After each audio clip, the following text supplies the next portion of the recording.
Second edition of 100 Things to Do in Cincinnati Before You Die is now out. It's a bucket list of sorts for this area, and author Rick Pender joins us now with some of the seasonal items that he mentions. They're great if you have out-of-town relatives maybe here in the next few weeks. I was saying during the commercial break, edition number 1 must have done pretty well to have a second edition out. That was about 3 years ago. Yeah, that's great. What all, and we'll just kind of cover just in a basic way, what all has changed for edition 2? Well, about a third of the items either needed to be refreshed or replaced. There were some things that I had listed the first time around that didn't exist anymore. The duck tour, for instance. So I had to put some new material in for those. So about a third of the material is new or, as I say, brushed up. Yeah, I love thumbing through that. There was no Fiona in 2016. That's true, and that's a gotta do at this point if you were going to come to the Queen City. Let's talk about some of the seasonal items, though. I love the idea of you have people coming in from out of town, and this is the only time of year you might be able to do these particular things. Yeah, well, given the weather, one of those things would be ice skating on Fountain Square. Yeah. I mean, that's a perfect choice, and I don't know, sort of a classic holiday thing to do. Another might be to go out to the Union Terminal and take a look at the trains out there. We used to have those downtown with the CG&E building, but it's now out at the Union Terminal in the Museum Center. And if you're really lucky, you can be there on a day where you've got some of those fellows who are some of the original guys who put those together. Because I've talked to them, and there are pieces to some of those trains that you can't find anymore. They have to machine them themselves in order to replace. Yeah.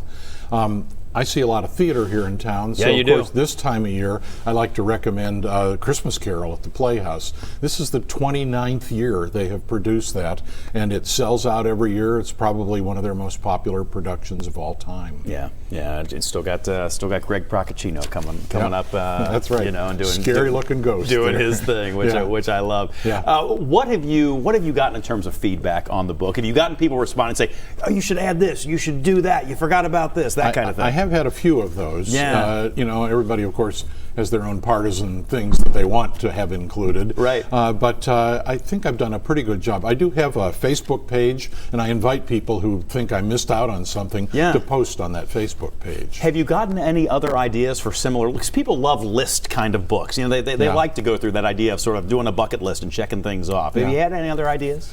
You mean for a different list? For a different kind of list. I guess not. When I did the first edition, I brainstormed 200 things to do. Oh, gosh. And then whittled it down to 100. So if anybody wants me to do another set of 100, they're sitting there waiting. You got them set and ready to go. That's great. Right. If people want to find the book, I'm sure you can find it in a million different places, but what do you suggest? All of our major local bookstores have it. Yeah. I've done book signings at many of them. You can also find it on Amazon.com. Yeah, if you had a number one, if you had to pick a number one from your book, could you do it? I hate to do that. Yeah. It's like picking your favorite child. Sure.